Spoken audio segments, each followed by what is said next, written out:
Hi guys, welcome to my podcast Beyond the Beat, where I'll be talking about music, its origins, its timeline, and just about all your favorite artists and genres. I'm the host, Rachel, and today we'll be having a very special guest. Okay, hi guys, welcome to Beyond the Beat. I'm here with my special guest, rock enthusiast, aka my dad. He'll be joining us today. Live from the basement. Live from the basement, like you said. Okay, so first, before we get into the questions, I'm going to be interviewing my dad about what it was like growing up around the same time as incoming grunge and all the bands popping up. And he's been to a lot of their concerts and a lot of different, just like, he grew up as a grunge teenager. So I'm just going to be asking him a couple questions. But before that, I'm going to give some background on grunge and its origins and how it began and all that stuff, okay? So, grunge music was a genre of rock that flourished in the late 1980s and early 90s. The genre originated in Seattle. Why Seattle, you may ask? Unlike other places at the time, Seattle was geographically isolated. There wasn't a large, flashy music industry going on, and the bands couldn't have creative control without record labels breathing down their necks. It was influenced by a mix of genres including punk, heavy metal, indie, and alt rock. Key bands started forming in the early 1980s. Underground Seattle bands like Green River, the Melvins began mixing punk energy with heavy guitar riffs. The true explosion of the genre began in the late 1980s with the first wave. Bands like Soundgarden, Mudhoney, and Alice in Chains put grunge on the map. Nirvana released their first debut that was raw and powerful, but no one knew what was to come. The mainstream big breakthrough started with Nirvana's 1991 album, Nevermind. It changed the whole grunge scene and launched grunge into a whole new audience. The album became a cultural touchstone that challenged the prevailing glam metal and polished pop. Pearl Jam's album 10 followed Nevermind shortly in 1991. It defined and pushed the genre as well. Its impact stemmed from its unique sound and emotional intensity. Soundgarden's album Bad Motorfinger helped solidify grunge while pushing its boundaries with heavy and complex experimental elements. The last album I'll be bringing up is Alice in Chains' Dirt in 1992. It blended with heavy metal along with hauntingly honest lyrics. This not only solidified grunge as well as pioneering along with Soundgarden in the alternative metal subgenre. There are so many more albums that shaped this genre, some honorable mentions being Temple of the Dog, Super Unknown, Sweet Oblivion, Core, Versus, and Siamese Dream. Any other thoughts?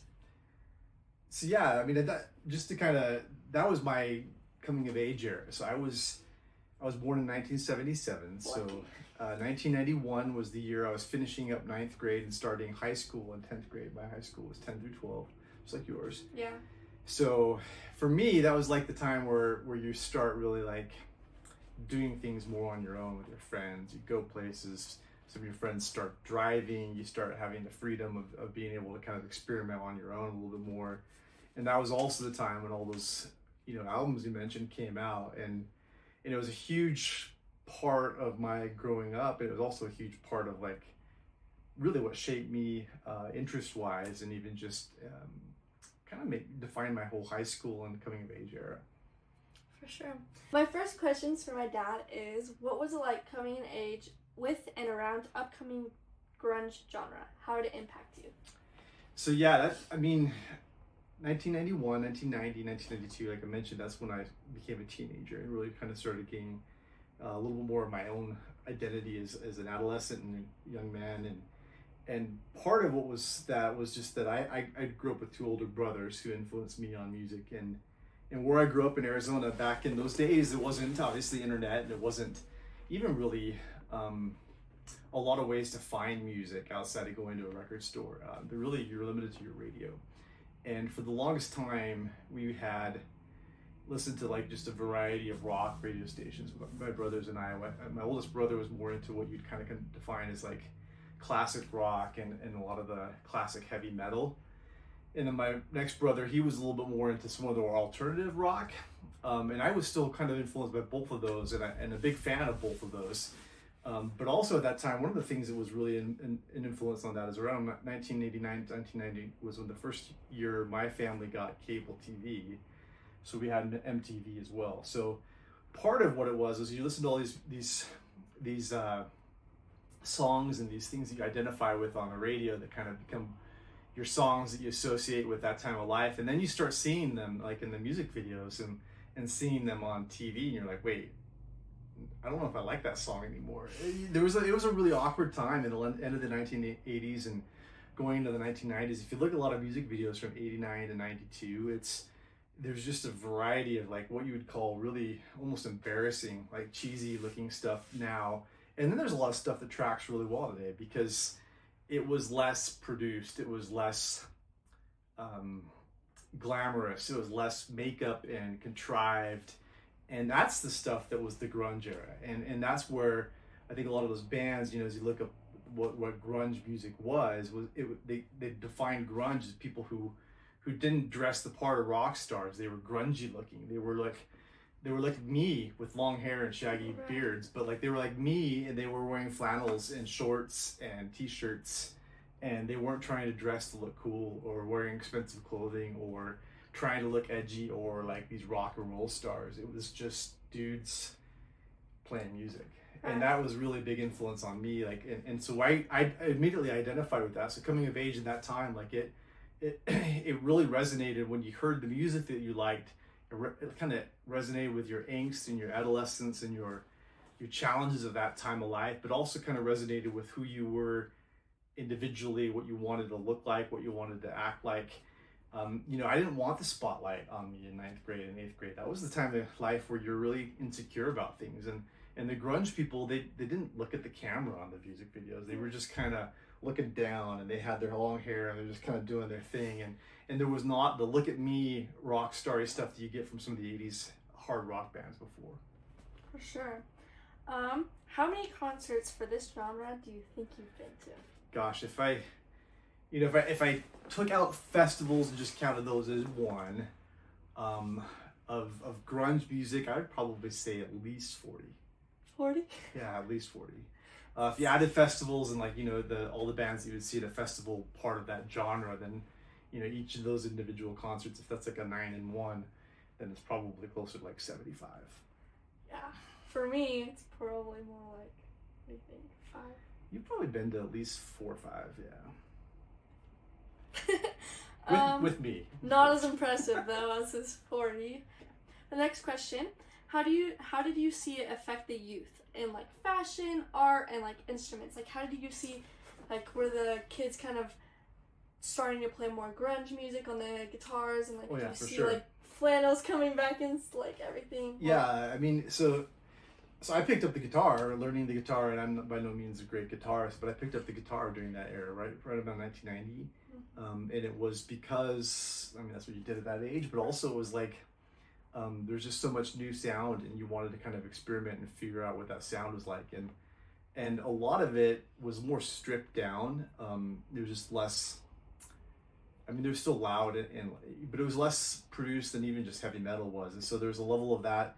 So I had a lot of friends that we would just play guitar together, and you know, over time, like a lot of people do in high school, you get a few people to play guitar together. You find somebody that can play some drums, and you just like get together, and you're a band, even though you're really just playing like one song, and It's like crappy, and it's a cover song. But that's what we did. And as far as fashion goes, like I mentioned the flannels and things like that. But you know, I grew up in a family of kind of rural roots from you know, rural southern Utah down to Arizona, and so we would go camping all the time, and you wore flannels and jeans. And so like as far as the fashion goes, like the flannels and the jeans, I mean, all you needed to do is just to not patch that ripped hole in your knee, and add a pair of Doc Martens, and you look just like, you know, the rest of those guys did. And you know, there's a lot of stuff that was like at that era that was considered kind of not cool. Like, you know, like they would find older, not really cool looking t-shirts from like the thrift stores and stuff like that, and that's what the guys were wearing on the stages, and that became cool to kind of raid your older brothers or even your dad's, you know, closet to find like that t-shirt that was not the Guess or the OP or the brand names of the time t-shirts you're wearing, but it's just some sort of plain colored t-shirt that just looked a little bit dated, a little bit just kind of like nobody cares about it. Right. Okay. Who was your favorite grunge band and why? Pearl Jam, hands down. So I had an experience seeing Pearl Jam in concert, and I'm sure we're probably gonna talk more about that, but at a really young age. So Pearl Jam was the first, the first song that I heard from grunge was actually Outshine by Soundgarden. And I remember hearing that in 8th grade, and it was like played on the hard rock station. It was still playing a lot of the Van Halen and the AC/DC and things like that. And Soundgarden was kind of touted as a metal band, and I thought they were a metal band, and they kind of were a little bit starting out, and that song Outshined was just like, okay, this is really cool, and then shortly thereafter, somewhere within 6 months or so, was when I first heard Smells Like Teen Spirit, and that was obviously the one song that kind of rocked the world as far as introducing grunge and the Seattle sound. And so I was all in at that point, right? I had 2 songs that I thought were really cool. Every time they came on the radio, I was all in. And then Pearl Jam was just shortly thereafter, within weeks or months. I first heard the song Live and Even Flow, and they were playing on the radio nonstop, and it just became super. The sound of that, just the vocals, the everything about it, the rhythm, just the vibe of the music even resonated much more than Soundgarden and Nirvana did. And then I went with my brother. I was in 9th grade, so I was finishing up my freshman year, end of junior high school, and it was we got tickets to go see Pearl Jam at the Mesa, Arizona Amphitheater, and it's like a venue that seats maybe 3,500 people, and it's all standing. It's all general admission. There's no seats really, and there might be some down like the accessible areas or whatever, but it was a small venue, and it was sponsored by the radio station that was the 98 KUPD in Arizona. And so they would do their sponsored things where they'd bring a band in that wasn't very big, that was getting a little bit of play on the radio, and they'd set the tickets at $9.80. And that's like without service charges and everything like that. So it was literally $9.80 to go to this show. And so we went and saw Pearl Jam, and they had a band, I believe they were like South African, and Tribe After Tribe opened up for them, and Pearl Jam came on, and they played. I don't know. I think we've talked about this before, but I don't know if that was the best concert I've ever been to, but it was by far the most impactful concert for me, because that was and I'd been to a couple shows before with my older brothers or family, but that was the first one that I think I ever paid my money for, right? Right. At the time, I was buying CDs. Every time I had $12, I'd go out and buy a CD. But instead of buying a CD, I saved up and bought tickets for the Pearl Jam show, right? Which is the same cost as a CD, which if you can believe that. That's insane. And not only that, but we also saved up some cash to buy a T-shirt because we were excited about it. And so both my brother and I bought a T-shirt from that show, and I wore that T-shirt nonstop. I even had people for years that were like, "Hey, I want to buy that shirt from you," and I was like at college, my freshman year at BYU, and somebody stole it, or I left it somewhere and somebody thought that it wasn't claimed or whatever. I'm gonna give them the benefit of the doubt, but I lost my shirt. Oh no. And it was heartbreaking, but it was like time to retire. It was faded, peeling, and had holes in it. I wore that thing nonstop. But that show was amazing, and that concert in of itself, the energy, the vibe, Prime Eddie Vedder doing his stage theatrics, jumping onto the crowd and doing the crowd surfing. So many videos of him hanging on the light fixtures. Yeah, and he did that. I don't think he climbed any of the sound bars there, but he definitely went out and crowd surfed a couple times, and it was passing around. And a couple times where he had the microphone with him, and he's out in the crowd being passed around, and he grabs the mic and kicks into the vocals, and everybody's around him and just screaming. That's so cool. And I'm 20 feet away, just going crazy. And there's my first experience with a mosh pit, and I didn't even know what a mosh pit was called, but there's people just thrashing around, but it was not angry and violent per se. It was just physical energy manifest, and that show was so. It just blew my mind, and ever since then, that was the band, right? And I don't think at any time has Pearl Jam ever been my favorite band, but they've always been one of my favorite bands. Always top 10. Yeah. Okay. Next question. were there any lesser known grunge band that you think deserve more recognition? Well, that's a great question, Rachel. So yeah, lesser known grunge bands. So you mentioned a lot of the big ones, right? There's quite a few bands that kind of were, I would call like peripheral to that scene. They were probably from Seattle. I don't even really know, but they weren't really labeled part of the Seattle scene. Mm-hmm. One of them, I remember seeing live. They actually opened up for a band, Soul Asylum, which was kind of grunge from Minnesota. They were a little more folky. The band was called Screaming Trees, and they were actually on the Singles soundtrack. Singles was a movie that came out, I believe, in '93, maybe '94, but it was about the grunge scene, and actually had members of Soundgarden and Pearl Jam like as cast, like in a fake band, and then they had Alice in Chains, like a live performance was in the show. But it was about the Seattle scene and a bunch of like late 20s somethings, like kind of dating in the coming of era of grunge. And but the soundtrack was just money. It had Pearl Jam on it. In fact, it had State of Love and Trust, which was a song that I only remember hearing because they never played it on the radio and it wasn't on any of their albums. It was at that show, that Pearl Jam show. They played State of Love and Trust in that show, and I'm like, this is the greatest song. And I had the Pearl Jam album, like, where is this song? And I went to all the record stores trying to find it, and I didn't even know what it was called. But when I finally bought the single soundtrack and that was on there, it was just like, that's my song! And it was such a great moment. But that, anyway, going back to that, like there was a lot of bands on that album that were smaller, and one of them was Screaming Trees, and there was a song called I Nearly Lost You. And they're kind of considered a little bit of a one-hit wonder of the grunge era because that song got a lot of play, but nothing else did. But that whole album was really, really good. In fact, I think the guitarist for that band went on to kind of form, or was a key part of the kind of more of a metal band called Queens of the Stone Age, if you've ever heard of them. But Screaming Trees was a huge influence on a lot of other bands as well, but they were really great. But the thing about them is they even looked like, just as much as like Pearl Jam and Nirvana didn't want to look like rock stars, they kind of dressed a little bit different. Eddie Vedder, when he's on stage, was a rock star. And Kurt Cobain, just I think part of his looks and maybe just his voice and Nirvana's popularity, he was a rock star just begrudgingly, right? And Chris Cornell, same way, he was a rock star. The guys for Screaming Trees were not. They were just like, they just looked like the guys that you would see like working the gas station, or just like, like a little bit out of shape, kind of overweight, kind of scruffy looking, in addition to the grunge outfit. They just looked like dudes. If they would have walked out into that show when I saw them, nobody would have known that was the band. No idea. That's so cool. In fact, I'm sure they're still anonymous because of that. But yeah, that's super cool. Okay, next question. Do you think grunge artists changed the way music was written and performed? Yeah, so that's another good question. Like I mentioned before, how everything was so produced. The 80s was a really weird time in a lot of good ways.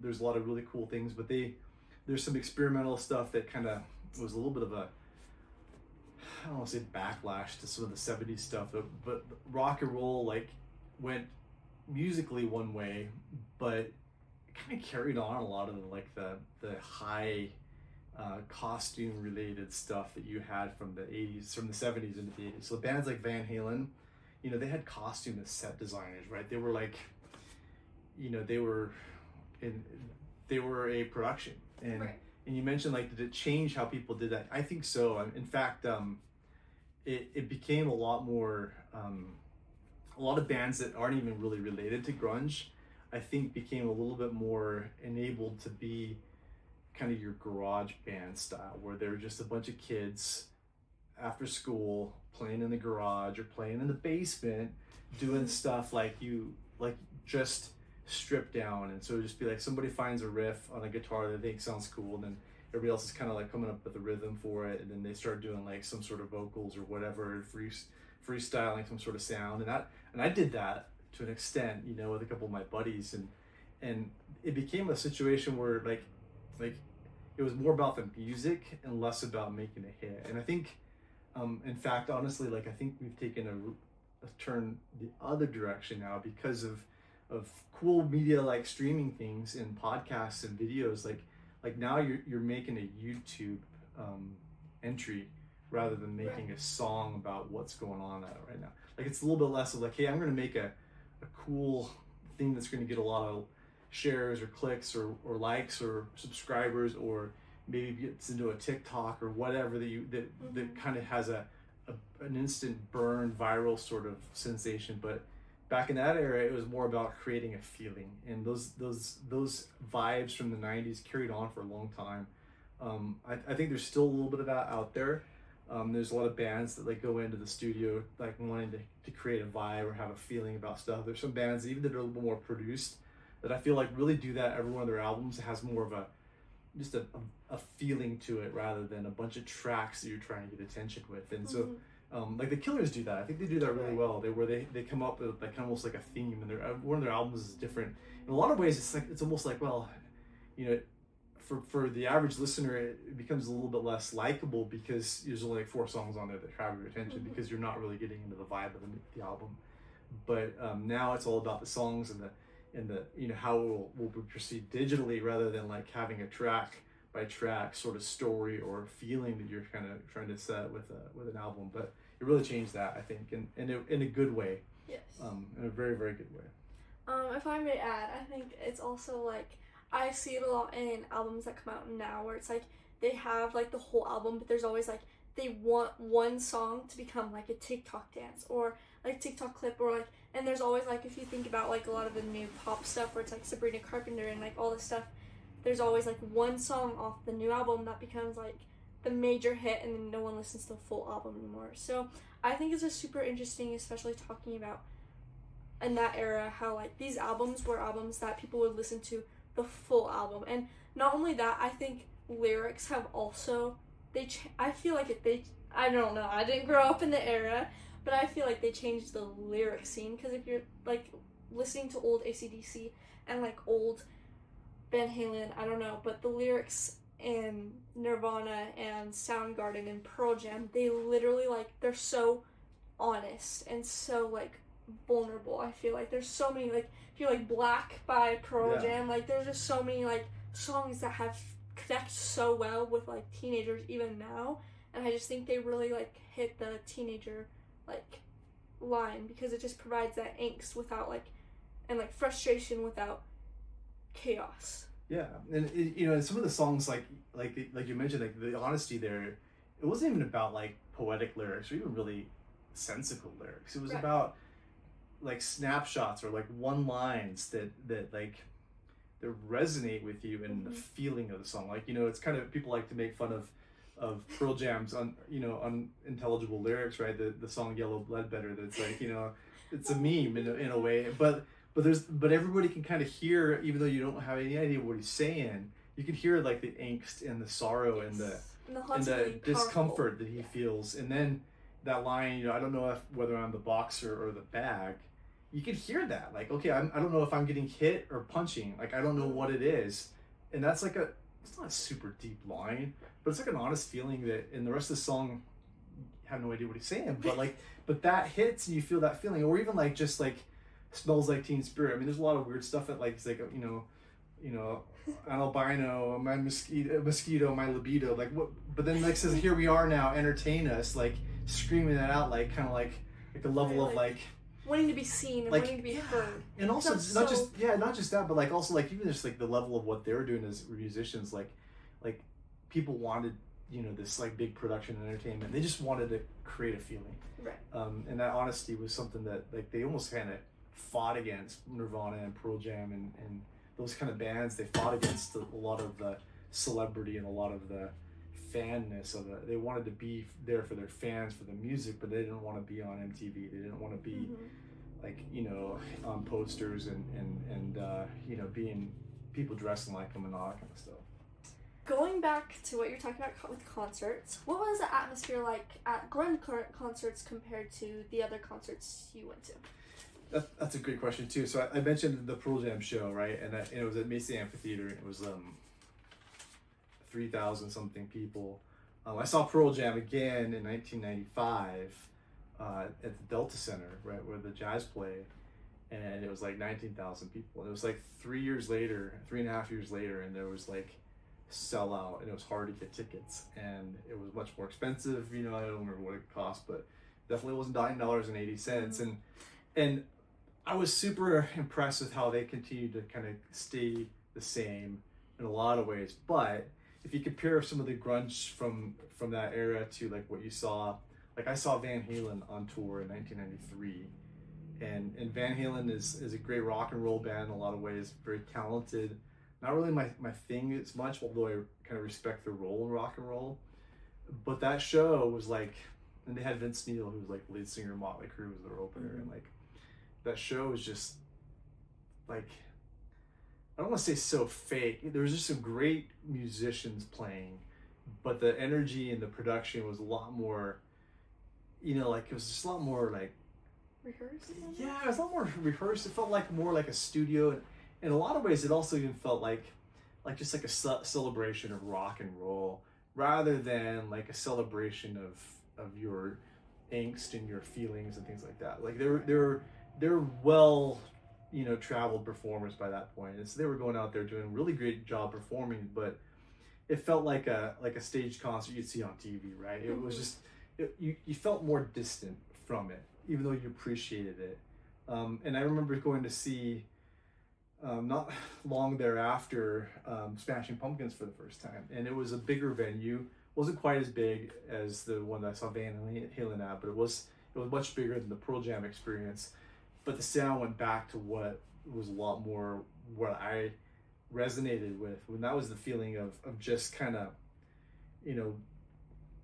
I guess being a little bit of I was never an outcast, right? I never had a lot of major angst. I don't want to say that, but everybody, as you're coming of age, you feel insecure at times. You feel angry at times, and for reasons sometimes you don't even know. And sometimes you feel like the world's unfair. You start recognizing things like you get your first job and you realize how much taxes are taken away, or you get your first job and you realize how much like you have to pay for this, that, or the other. Some of those expenses come hit you hard, and you just kind of think like, well, this isn't fair. Like, this sucks, and you have your first run-ins with like authority figures, whether it's cops or teachers or somebody busting you for like, getting in trouble in a minor way for something, and you become a little bit like, ticked off at the system or whatever, and that feeling was what grunge was so good at. And then there's also the heartbreak and the loss and the grief that goes through change, and that scene kind of carried me through graduating from high school, where like you're just,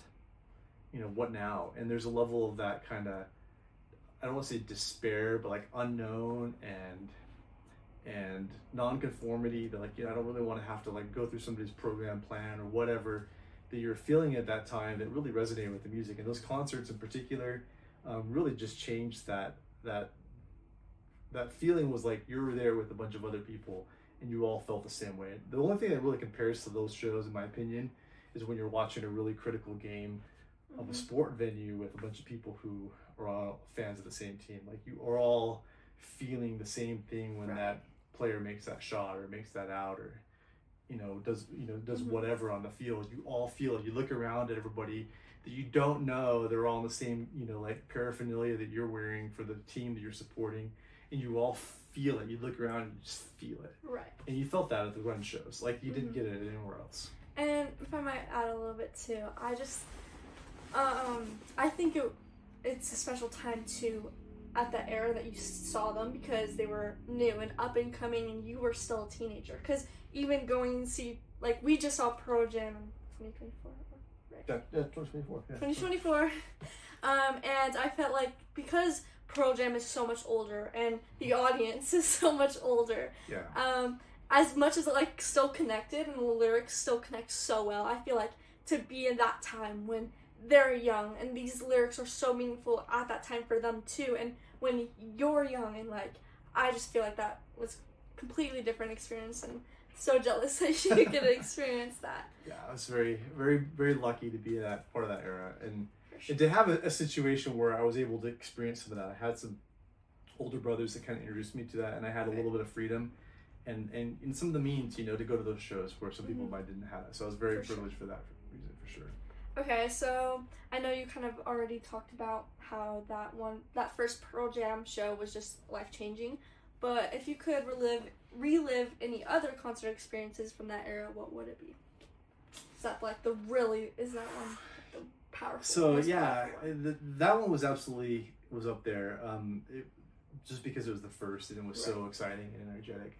There's a lot of other experiences that I had from that era concert-wise that really were surprises or whatnot. I remember like my first time ever like really jumping in a mosh pit. I don't even remember what show it was. Like, it was just and it was relatively like less aggressive music. I think it was probably, it might have even been that Screaming Trees Soul Asylum show. And it was just like, you know, a bunch of 15, 16-year-olds like throwing around like in a mosh pit, like, you know, and like, you know, a couple people ripped my shirt, right? And like, and you know, that experience, like, I felt like, you know, I was there without my parents, and in that case situation, actually, I was there without my brother even. So like, I was there on my own, right? And I felt like this is me. It's my life, my choices, my people around me, and it felt pretty cool, like, you know, that level of stuff. But I there's a lot of shows that really were like musically I would like to go back and see, like, 'cause I we've talked about this before, but I saw Nirvana in the Arizona State Fair, and it was October '93. It was about a month before they did that famous Unplugged show. So it was like right around that time where In Utero was the album that was in rotation, and Nirvana, it was only like I think 6 months after that Kurt Cobain passed away, but like they were really getting fed up with being famous and being stuff, and I think they committed to that MTV thing, and they killed it. Everybody talks about that being such a wonderful thing, and it was. But I think they weren't happy with where they were in a lot of ways, and the record company probably was putting a lot of pressure on them. Well, they played the Arizona State Fair, which sounds like a small thing, right? But it was actually a pretty big venue. It was a Veterans Memorial Coliseum, so it was like a place where the Suns used to play, like in the early '80s, and so it wasn't small, but it wasn't huge. Mm-hmm. But the tickets were super cheap because of the fair, and it was like pre-arranged probably a year before. There's no way if they tried to arrange it 2 months before they would ever have gotten Nirvana, because at that point they'd become way too big. And I remember going to that show with like a ton of expectations, and like it started a little bit late. I look at it online and some people talk about how they killed it at that show, and I just remember like they were awful. And like it could have been where I was sitting, and it could have been the venue, or it could have been I was too close to the speaker, but like I just couldn't hear much, and you could tell that they really didn't want to be there. Like they weren't wanting to play. It was a different vibe than what that Pearl Jam was. I would like to go back to that show and like maybe I was just like at that point over Nirvana, and that's why I was sour on it, or because I was kind of at that point, and then Unplugged kind of brought me back, but or maybe it was as bad as I remember, but I would like to go back to that one. Yeah, I mean, I feel that with artists now, where it's like, oh my gosh, this is so overplayed, like I don't want to hear this. Yeah. But also kind of going back to what you were saying about the Screaming Trees, and like I feel like at that time in those concerts, I feel like it gave a lot of sense of community.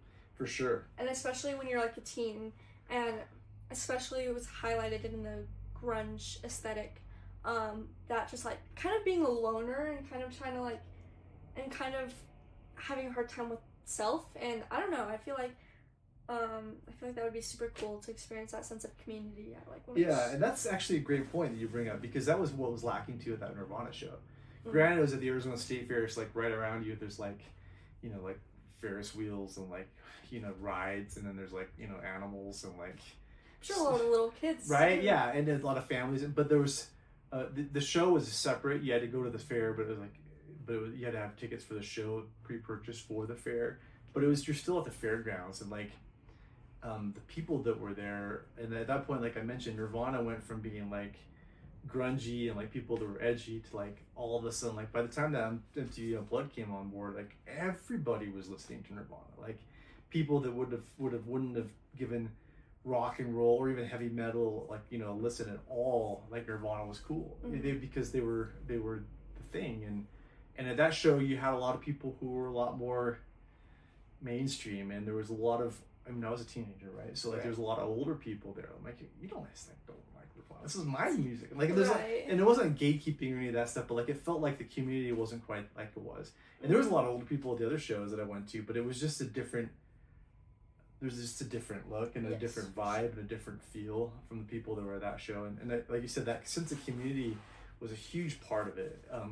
And there was in a weird sort of introverted way, there was a very openness and acceptance about that era that you don't really see a whole lot. There was like, hey, let's listen to this album and let's enjoy it, and like, who cares what anybody thinks?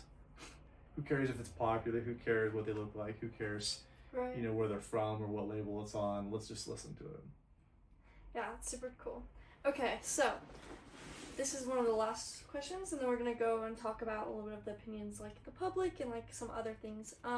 Okay, but which grunge song, if you had to pick, defines the genre the best? It's a hard question. It's a hard question. It's got to be "Smells Like Teen Spirit." Like I said, it's got a little of that anger. It's got a little of that in your face. It sounds different than everything else that came out at that time, and then it also has, some of the honest, brutal lyrics with a lot of like nonsensical stuff. It was just like almost we're just filling in a line to keep the rhythm going, But what we're really saying is, here we are now, entertain us, And I feel stupid and contagious. Some of these honestly brutal things that you're feeling from that moment, but it was also just, it was the sound, the vibe. That was probably the most defining song. There's a lot of other ones that would be in that ballpark or that kind of tier, but I think that one, if I had to choose one, for sure. Yeah, that makes a lot of sense. I think we all, when we hear that song, it's like immediately grunge.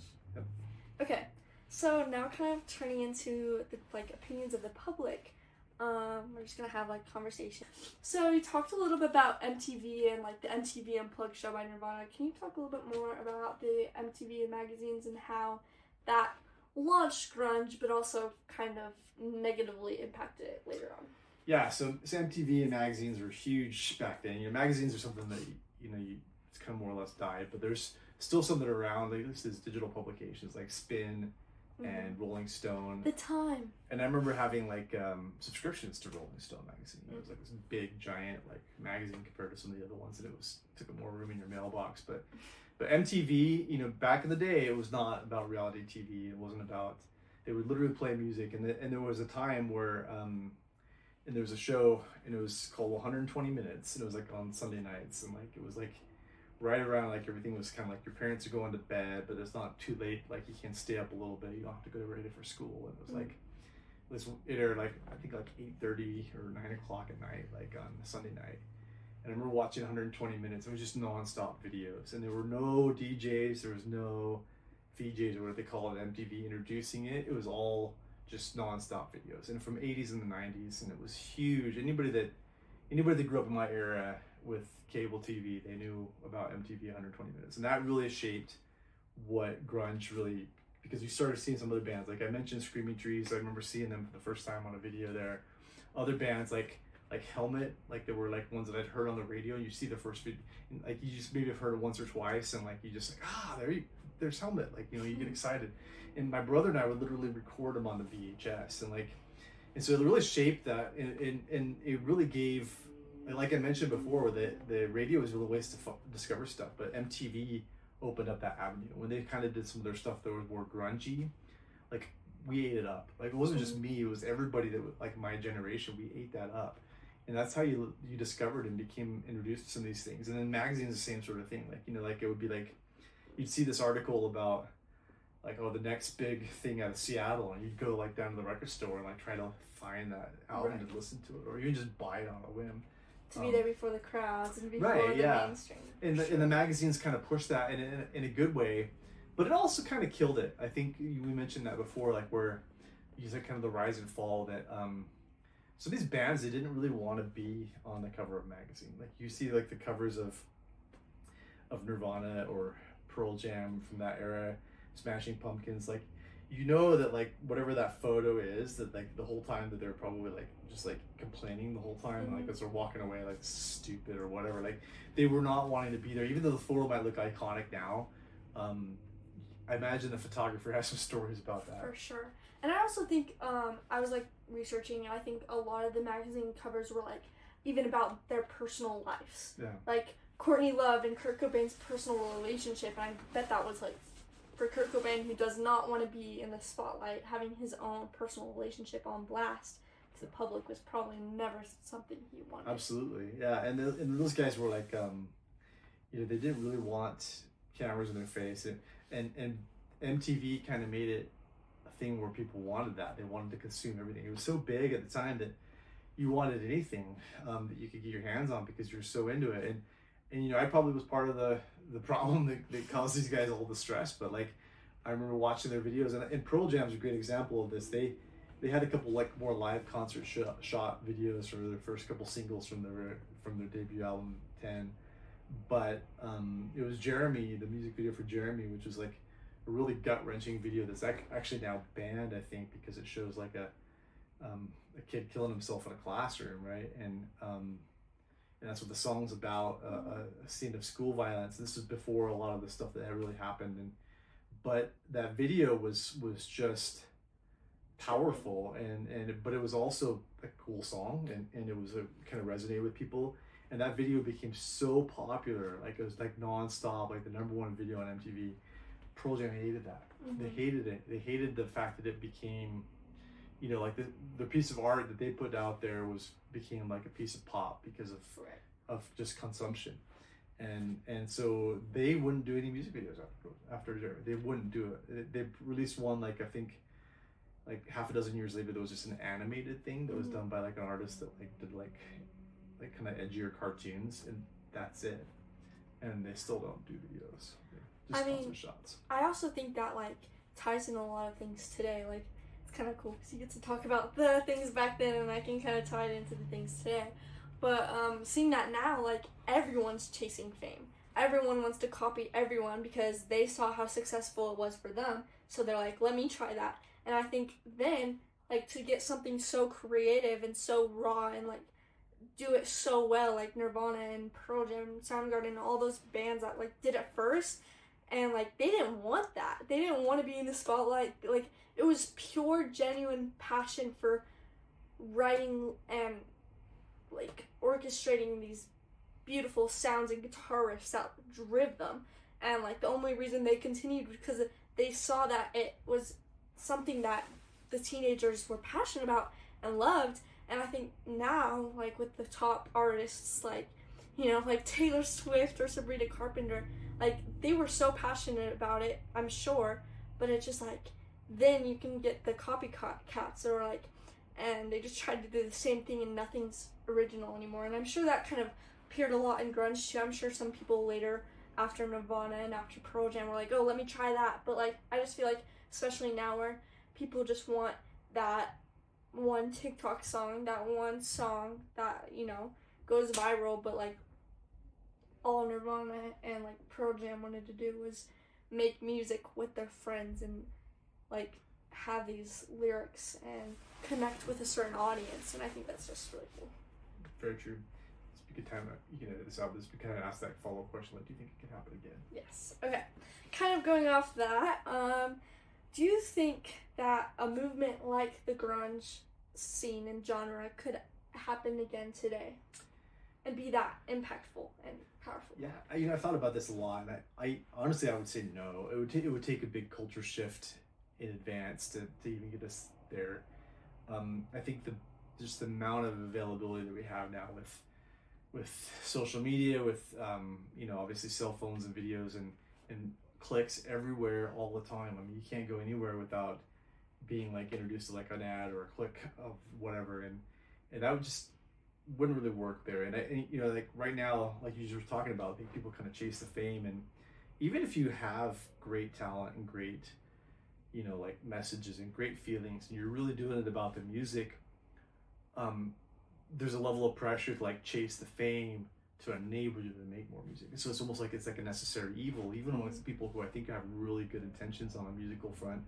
They have to play that game, otherwise they can't support what they want to do.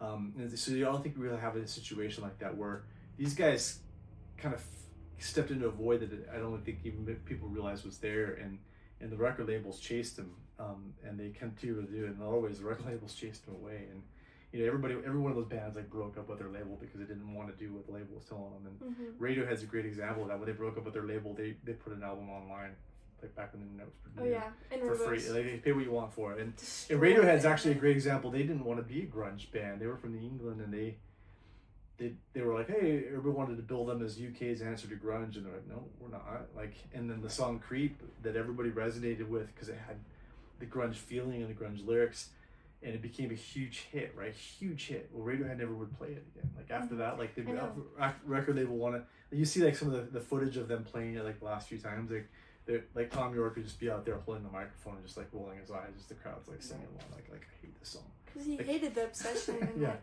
it was personal to him, and he was like, can you imagine like an artist right now turning their back on something that gets them 100 million clicks? oh like, my gosh. like you can't, right? Like And you might want to move on from it, but you have to give homage to it because that's how people find you. And like now, I still think there's the level of that anymore. And now like social media, like it's like I said, for some of these people it's a necessary evil, but for other people that's how they've grown up or how they live. And like, you know, grunge is a different feeling. It was like, I don't want to have attention. I don't want likes and followers. I want to be with my 4 or 5 people and do my thing. And I don't care if you follow me or like me or subscribe. I just want to do this. And it's hard to divorce yourself from that culture right now because everything's about the clicks. And that's what people kind of have grown up with now. And I think in order for something like grunge to happen again would be like a collective culture shift where we're so sick of the drama. We're so sick of the clicks. We're so sick of the likes. And then we just say, screw it all, we're not going to do that. But I don't see how a band or a music scene built off of that could ever thrive in this world. I agree. They could get away with like kind of pushing everything in the back and saying, I'm too big for this and I'm going to do it my way. Like maybe like a Taylor Swift. She might go to like, you know, people like fight like tooth and nail and like spend, you know, like mortgages on like a Taylor Swift show. Okay. But she's probably big enough that she were like to go and say, you know what, I'm not going to play any of the songs you know. I'm just going to sit here with a guitar and play 10 new tracks that I've never heard before. Some people in that show would probably be mad, but her following's huge enough that people would be like, this is the greatest thing ever because they just are so excited for consumption of her. But like another band, let's just say like a band like the Killers, for example, like they're big, right? Huge. Can you imagine going to a Killers show and they're not going to play Mr. Brightside? They're not going to play When We Were Young. They're not going to play Spaceman or Human or any of those songs. Be like, you know what? We're sick of how much attention we got on that. We're just going to play different kind of sound. They would, you know, there would be about 10% of the audience who would think that's pretty cool, and about 90% would be like, for sure. Why did I drop $100 for this show? You know, like why would I do this? Like I wanted to see Mr. Brightside. I've been wanting to see that for 20 years. And I also think that's just kind of like a more of a lost art per se, because like, you know, like I was talking about before, people don't listen to full albums that much anymore. It's like a couple songs that you hear off TikTok. And I just think even going to like the Killers concert and they're not playing, like the appreciation for the art of music has kind of like, and it's more the repetition